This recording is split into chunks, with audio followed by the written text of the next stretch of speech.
한동안 청년들의 공분을 산 멘트가 있다고 하면 무엇일까요? 아프니까 청춘이다라는 문장일 것입니다. 젊은 세대들이 너무 고생을 안 하고 컸다든지 청년 시기에 겪는 고통은 지극히 당연하다는 듯이 이제 말을 하는 사람들이 많았기 때문에 많은 청년들이 이 문장에 대해서 반발심을 가지고 있는 것 같습니다. 실제로 이 문장은 서울대 김남루 교수의 저서인 아프니까 청춘이다라는 제목에서 이제 유래가 되었는데요. 이 책이 나올 때만 하더라도 굉장히 많은 청년들이 이 책의 내용이나 문장들에 대해서 동감하고 도전을 많이 받았었는데 지금 아마 여러분들에게 이 문장이나 책에 대해서 물어본다면 부정적인 반응이 조금 더 많지 않을까 생각도 해봅니다. 여러분, 말 그대로 아픔을 좋아하는 사람이 누가 있을까요? 고통을 좋아하는 사람이 누가 있을까요? 그런 사람은 아무도 없습니다. 고통을 싫어하는 것은 세상에 있는 모든 사람들이 공통적으로 갖고 있는 생각입니다. 그런데요, 우리가 살아가고 있는 이 세상은 어떻습니까? 고통과 아픔이 너무나도 즐비한 것을 우리의 두 눈으로 자주 보게 됩니다. 당장 인터넷을 열어서 뉴스를 보면 안 좋은 기사들이 쏟아집니다. 단순히 부정적인 내용들뿐만 아니라 사람의 생명을 앗아가고 생명이 파괴되는 일들이 지금 우리가 살아가고 있는 이 땅에서 수없이 일어나고 있는 것을 또 보게 됩니다. 따라서 대표적인 무신론자인 리처드 도킨스는요, 이 세상에 대해서 이렇게 이야기를 합니다. 영국의 노예 무역 때문에 강제 수송된 아프리카인 300만 명, 홀로코스트에서 살해당한 유대인 600만 명, 로힝야족 무슬림 인종 청소 사건, 올해의 국제적 성매매에서 200만 명이 넘는 아동이 인신매매를 당하는 동안 150만 명의 아동이 설사로 죽음을 맞이했다. 남수단, 소말리아, 나이지리아, 예멘 등등에서 기근이 일어나고 있다. 2004년에 무려 23만 명이 인도네시아 쓰나미로 죽게 되었다. 이어서 이렇게 말합니다. 리처드 도킨스는요, 우리가 우주에 있으리라 예상해야 하는 특성이, 즉 본질적으로 계획도 없고 목적도 없고 악도 없고 선도 없고 앞이 안 보이는 냉혹한 무관심에 있다라고 말을 합니다. 무슨 말이냐면 이 세상에는 너무나 끔찍한 일들과 너무나 큰 고통이 있는 것을 본다면 이 세상에는 선도 없고 악도 없고 더 나아가서 신이 없음이 분명하다라는 게 리처드의 주장입니다. 리처드 도킨스는 이런 끔찍한 세상에서 우리가 버티고 살아가려면 선과 악이 존재하지 않고 신이 존재하지 않는다고 여겨야 버틸 수 있다고 주장합니다. 그러면요, 하나님이라는 신을 믿는 우리는, 그리스도인 청년 우리는 고통이 질비한 이 세상을 어떻게 바라봐야 하고 우리 삶에 찾아오는 고통은 또 어떻게 이해를 하면 좋을지 오늘 말씀을 통해서 함께 은혜와 도전을 나누면 좋겠습니다. 오늘 우리가 읽은 본문은 너무나 유명한 본문입니다. 요한복음 11장 1절은요 이렇게 시작하고 있습니다. 어떤 병자가 있으니 이는 마리아와 그 자매 마르다의 마을 베다니에 사는 나사로라 라고 시작하고 있습니다. 나사로를 소개할 때 이 요한복음의 저자 요한은요 마리아와 마르다를 통해 설명하는 것을 보면 분명히 요한복음을 처음에 읽는 독자들은 나사로 3남매가 이미 누구인지 알고 있다는 말입니다. 왜요? 나사로 3남매는 늘 예수님과 가까이 살았습니다. 예수님과 많은 교류를 가졌고 예수님께서 특별히 아끼셨던 3명의 남매였습니다. 그런데 이들의 상황이 좋지 않습니다. 예수님과 가까이 지냈던 그들의 가정에 나사로가 병든 일이 발생하게 됩니다. 그래서 두 자매는요 이미 잘 알고 있었던 예수님께 소식을 보냅니다. 예수님, 저희 오빠가 죽게 생겼으니 빨리 저희 집으로 와주세요. 그런데 이런 요청에 요한복음 11장 6절에 보면요 예수님이 이상한 반응을 우리에게 알 수 있습니다. 요한복음 11장 6절을 보면 나사로가 병들었다함을 들으시고 그 계시던 곳에 이틀을 더 머무르셨다라고 성경은 기록합니다. 여러분, 예수님이 어떤 분입니까? 아무리 먼 곳에 있어도 아픈 자가 있으면 가셔서 치유해 주시는, 사람들이 오지 말라고 꾸짖어도 나를 부르면 가서 눈을 뜨게 해주시는, 사람들이 기피하는 사마리아 지역에 가셔서 여인의 마음을 치유하시는, 어디에 있든지 어떤 사람이든지 아픔이 있다면 낫게 하시고 치유하시는 분이 우리 예수님 아니십니까? 그런데 이 본문의 예수님의 반응은 진짜 이상합니다. 요한복음 11장 5절에 보면 예수께서 본래 마르다와 그 동생과 나사로를 사랑하시더니 라고 기록하고 있는데, 오늘 본문에 이틀을 유하시는 행동은 마치 이들을 버리시는 것 같아요. 많은 사람들이 이 본문을 읽으면서 예수님의 매정함을 느낍니다. 사랑한다고 하면서 어떻게 위독한 상황에 이틀을 더 유할 수가 있어? 당장 달려가서 나사로를 살려주시는 게 옳은 거 아니야? 예수님이 진짜 나사로 삼남매를 사랑하시는 거 맞아? 에서 더 나아가면 예수님이 진짜 선한 분은 맞을까? 라는 의심까지 우리는 충분히 할 수 있다는 말입니다. 여러분, 이와 같은 경우를 우리의 삶 속에서 얼마나 많이 경험합니까? 내가 사랑하는 주님이 나의 신음에 응답하지 않을 때, 주님은 분명 나를 사랑하신다고 하셨는데 나의 기도는 그저 허공을 내지르는 것 같을 때, 내 상황은 도무지 나아질 기미가 보이지 않고 때로는 앞의 길이 막막할 때 말이죠. 아마 이곳에 있는 많은 사람들이 신앙의 길을 걸어가면서 경험하는 마음이 아닐까 한번 생각도 해봅니다.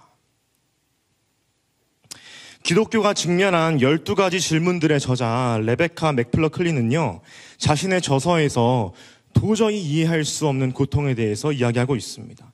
이 사람이 어느 날 자신의 내면에 큰 상처가 있음을 발견했습니다. 누군가가 죽은 것도 아니고 신체가 다친 것도 아닌데 자신의 내면 깊은 곳에 상처가 있음이 드러났대요. 그래서 한 달 내내 울면서 우울증에 빠지면서 지냈다고 합니다.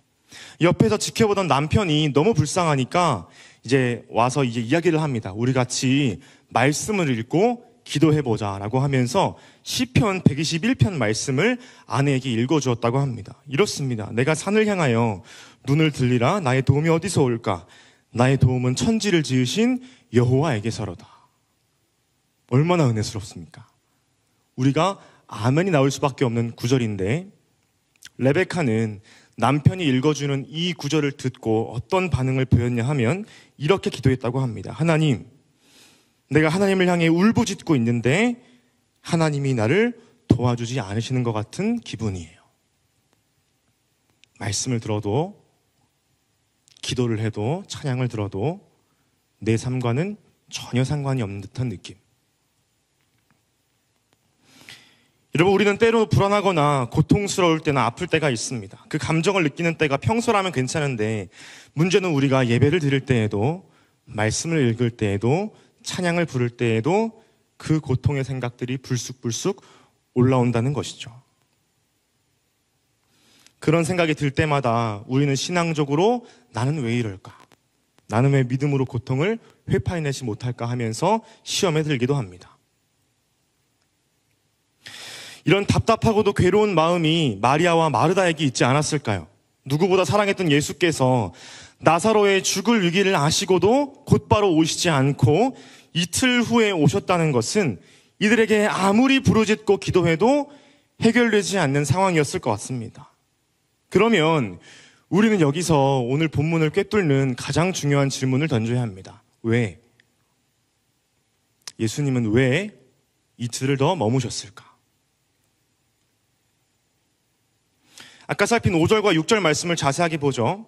이 부분을 읽는 사람들은 이렇게 많이 착각합니다. 5절 말씀, 예수께서 본래 나사로 삼남매를 사랑하셨다. 6절에 가면 그런데 예수님은 나사로가 병들었다는 사실을 들으시고도 이틀을 더 유하셨다. 많은 사람들은 5절과 6절 사이의 접속사를 그런데, 그럼에도 불구하고와 같은 부정적인 접속사로 생각을 합니다. 이를 정확히 이해하기 위해선 6절의 원문을 보아야 합니다. 6절에 병들었다 함을 들으시고는 헬라어로 호스 운 에쿠센이라는 헬라어인데, 이를 직역하면 뭐가 되냐면 그러므로, therefore 그가 들으셨을 때, 그러므로 나사로가 병들었다 함을 들으셨을 때 예수님은 이틀을 더 유하셨다. 5절과 6절 사이에 있는 접속사는 부정적인 의미가 아니라 그러므로라고 우리는 해석할 수 있어야 합니다. 여러분 재밌죠? 우리는 이 본문을 읽으면서 예수님의 행동이 주님의 사랑과 모순된다고 느끼는 경우가 많은데 실제로는 전혀 그렇지 않다는 겁니다. 우리의 눈으로 보기에 예수님의 지체하심은 이해할 수 없는 거지만 예수님이 지체하셨던 그 행동은 그가 정말 나사로를 사랑하셨기 때문에 유하셨다고 우리는 해석할 수 있습니다. 여러분 바로 이 시각이 먼저 우리에게 회복되어야 합니다. 우리의 삶에 고통과 고난이 있을 때에 하나님을 믿고 신앙생활을 해나가지만 우리의 상황이 마음대로 풀리지 않을 때에 우리가 범할 수 있는 가장 큰 실수가 뭐냐면요, 하나님의 사랑을, 하나님의 선하심을 의심한다는 거죠. 아까 서론에서 말씀드린 것처럼 리처드 도킨스와 같은 무신론자들은 이렇게 말합니다. 이 세상에 고통이 있으면 당연히 선도 없고 악도 없고 신도 없는 것이 맞다라고 주장합니다. 우리 삶이나 이 세상에 고통이 존재하기에 하나님의 존재를 부정하거나 의심하는 것은 그리스도인인 우리가 해서는 안 될 큰 죄악이라는 거죠. 그러므로 오늘 본문을 첫 번째로 정리하면요, 우리 삶에 고통과 고난이 있을지라도 그것이 하나님의 사랑과 대비되지는 않습니다. 우리의 삶에 이해할 수 없는 고난이 있을지라도 하나님의 사랑과 결코 대조되지는 않습니다. 제가 지금 광천교회에서 청년부와 함께 고등부 사역을 하고 있지 않습니까? 여기 있나? 없는 것 같습니다. 고등부 사역을 하다 보면 아이들을 많이 신방을 하게 됩니다. 신방을 하다 보면 고민이 거의 똑같아요. 전도사님, 성적이 안 올라요.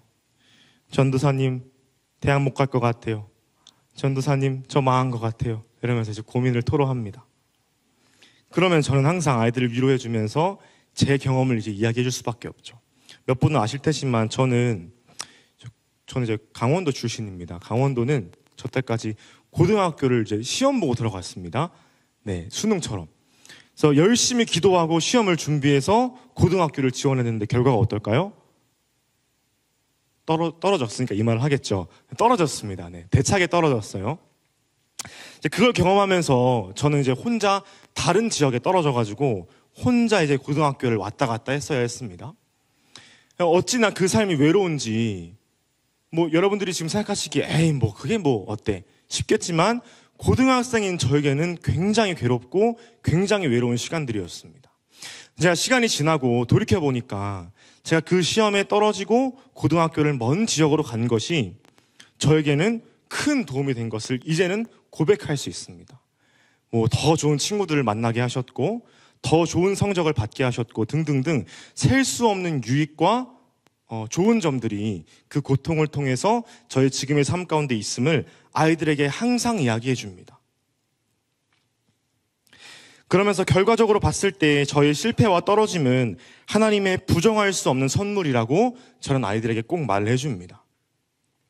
여러분, 이와 같이 우리는 삶에 찾아오는 고통과 괴로움 속에서 하나님의 사랑과 하나님의 뜻을 발견할 수 있어야 합니다. 우리의 눈으로 보기에는 실패이지만 하나님의 시선으로 볼 때에는 사랑이기 때문입니다.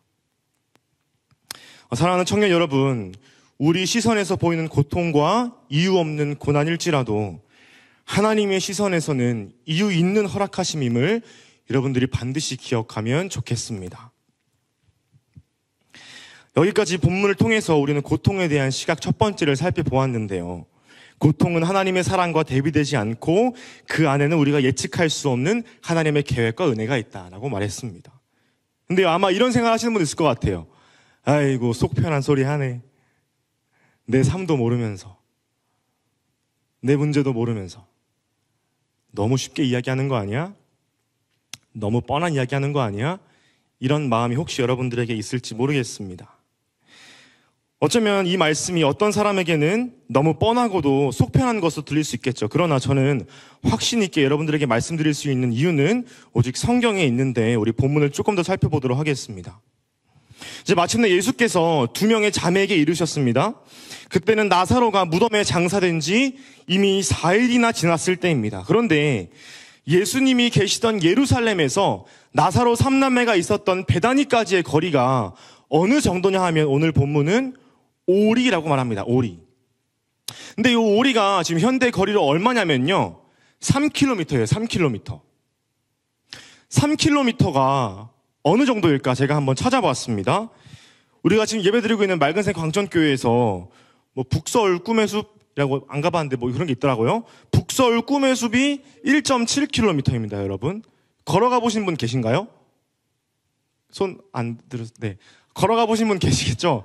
1.7km예요. 그러면 거기를 갔다가 다시 우리 교회로 돌아오는 게 3km를 넘는단 말이죠. 네이버 지도로 보니까 걸어서 한 35분 뜨더라고요. 약 1시간 거리는 걸어서 예수님께서 나사로 3남매에게 당도했을 거리라는 겁니다. 굉장히 가까운 거리죠.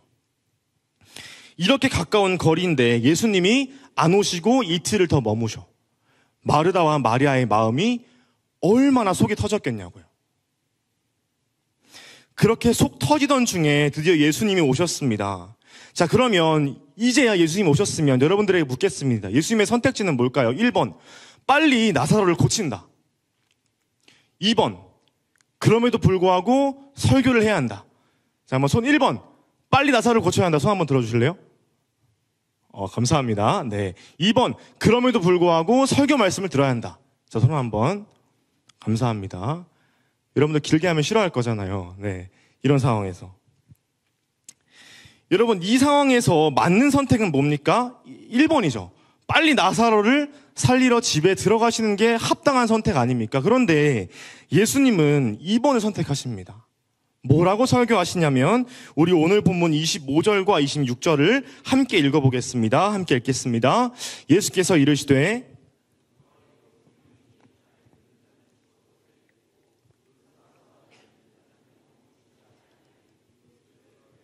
아멘. 우리가 너무나 은혜롭게 잘 알고 있었고 외우고 있었던 구절 아닙니까? 그런데 마르다의 상황에서 예수님의 이 설교는 얼마나 뜬구름 자는 소리 같았을까요? 당장 내 오빠가 죽었어. 장사한 지 이미 시간이 지났죠. 그런데 나는 부활이요 생명이 말한다면 얼마나 뜬구름 자는 소리같이 마르다에게 들렸을까요? 예수님은 이 급박한 상황 속에서 마르다에게 설교를 하시고 28절에는 또 그의 동생인 마리아를 부르십니다. 마리아는 지금 너무 슬퍼서 자리에 앉아 있었던 사람인데 굳이 그녀를 또 부르세요.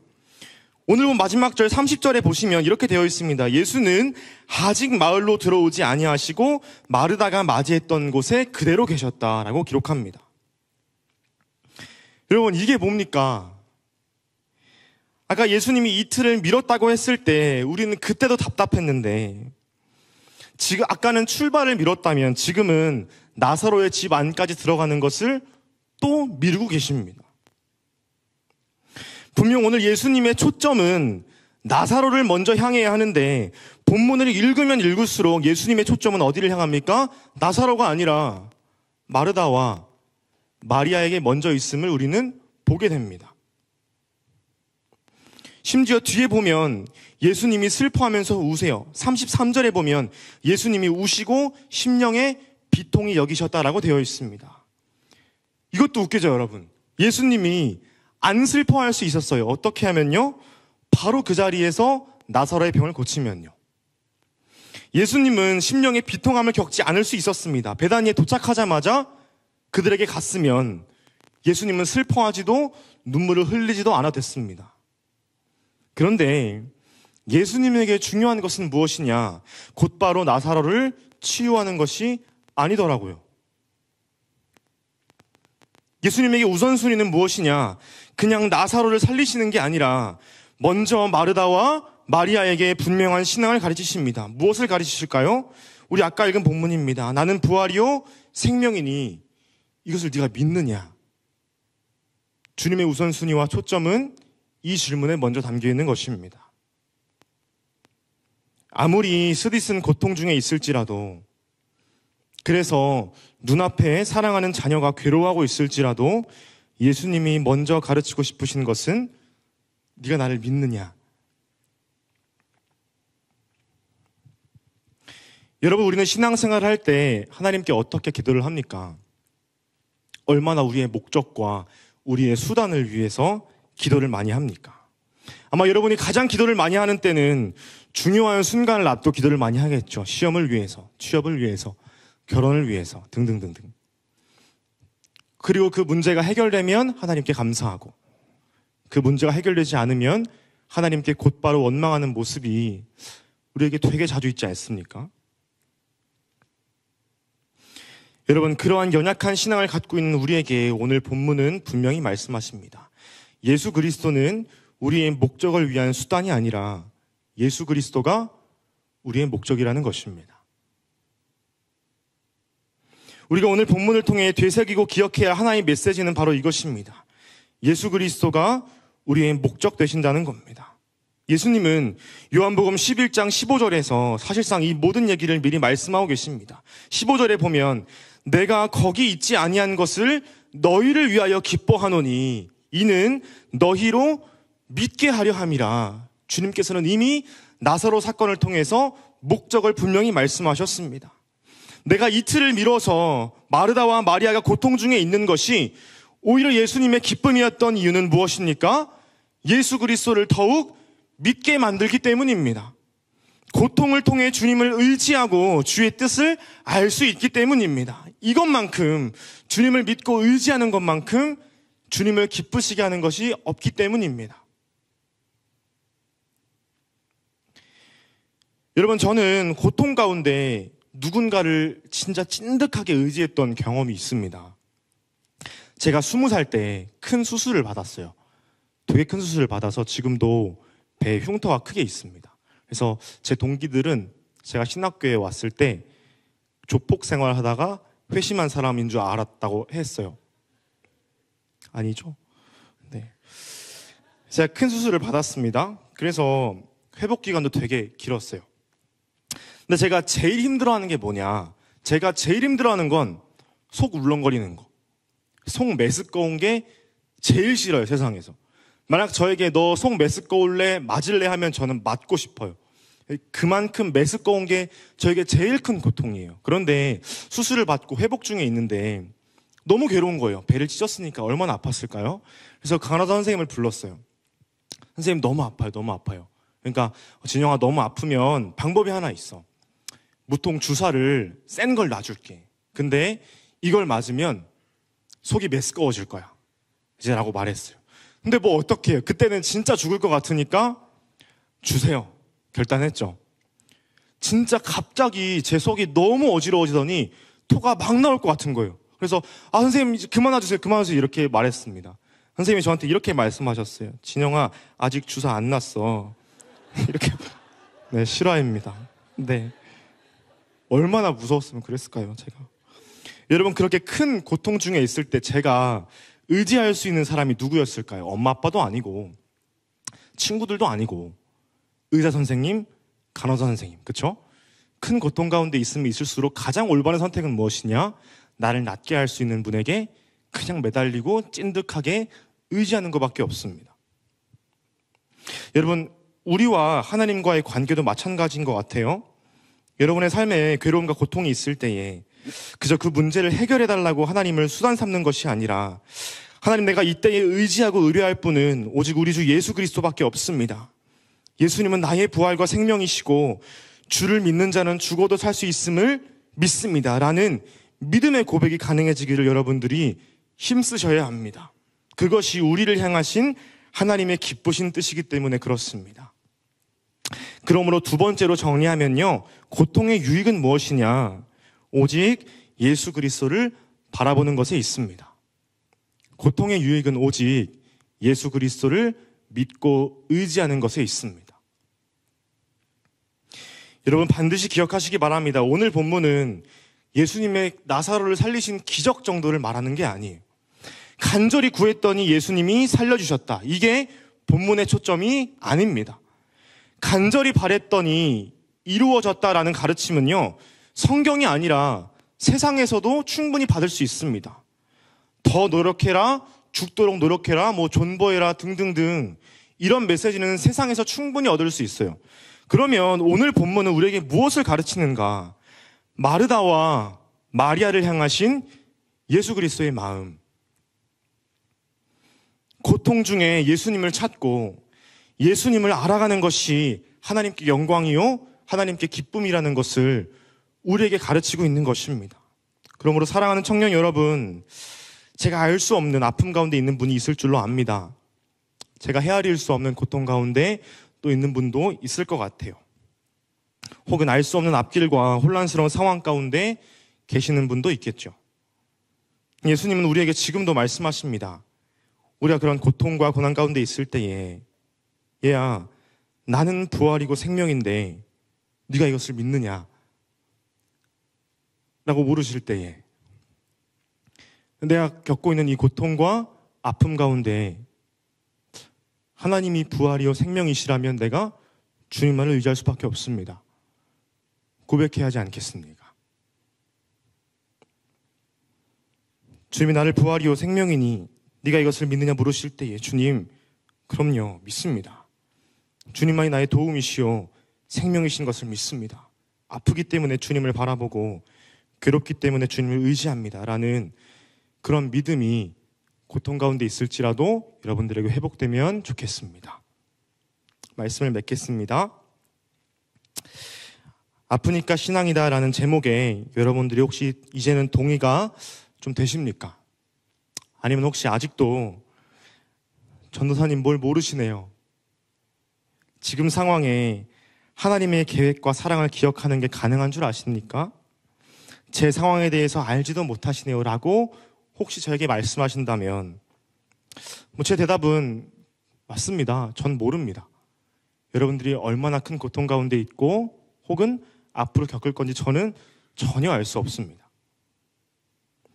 그러나 여러분, 어떠한 이유도 없이 어떠한 유익도 없이 모든 고통을 감내한 분이 계시기 때문에 저는 성경 말씀에 나와 있는 이분의 사랑과 이분의 계획을 증거할 수밖에 없습니다.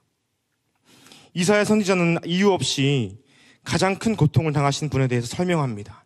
이사야 53장 4절부터 7절을 보면 그는 실로 우리의 질고를 지고 우리의 슬픔을 당하였거늘 우리는 생각하기를 그는 징벌을 받아 하나님께 맞으며 고난을 당한다 하였노라. 그가 찔림은 우리의 허물 때문이요 그가 상함은 우리의 죄악 때문이라. 그가 징계를 받음으로 우리는 평화를 누리고 그가 채찍에 맞음으로 우리는 나음을 받았도다. 우리는 다 양 같아서 그릇 행하여 각기 제 길로 갔거늘 여호와께서는 우리 모두의 죄악을 그에게 담당시키셨도다. 그가 곤욕을 당하여 괴로울 때에도 그 입을 열지 아니하였으며 마치 도수장으로 끌려가는 어린 양과 털 깎는 자 앞에서 잠잠한 양같이 그 입을 열지 아니하였도다. 아멘. 이 세상 그 누구보다 어떠한 잘못도 없이 어떠한 유익도 없이 고통을 감내한 분이 계십니다. 그분은 우리가 살면서 경험할 수 있는 모든 육체적, 정신적, 영적인 고통을 받으셨기에 우리는 모든 상황에서 그분을 찾고 의지할 수밖에 없는 것입니다. 누구입니까? 예수께서 이르시되 나는 부활이요 생명이니 네가 이것을 믿느냐? 말씀을 정리합니다. 첫째, 고통에는 하나님의 은밀한 계획이 있으며 하나님의 사랑과 대비되지 않습니다. 마르다는 예수님이 지체하시는 이유를 알지 못했지만 예수님은 그들을 위한 분명한 의도와 계획이 있으셨습니다. 우리도 고통을 겪을 때 주님을 부정하고 원망하는 것이 아니라 알 수 없는 하나님의 선하신 계획을 바라봐야 합니다. 두 번째로, 고통을 통해 예수 그리스도를 우리의 목적으로 삼아야 합니다. 고통을 통한 가장 큰 유익은 그리스도를 아는 것밖에 없습니다. 주께 의지하고 주께 나아가는 모든 영혼은 고통과 비교할 수 없는 복이 그들에게 있기 때문입니다.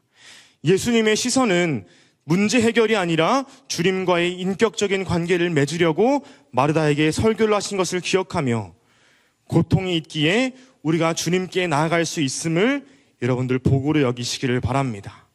아픔이 있기에 우리의 신앙이 단단해지고 고통이 있기에 하나님을 알아갑니다. 고통을 통한 유익은 지금 우리만이 누릴 수 있는 신앙의 특권인 줄로 여러분들이 믿음으로 고백하고 선포하는 우리 교회 모든 청년 여러분들이었으면 좋겠습니다. 아멘.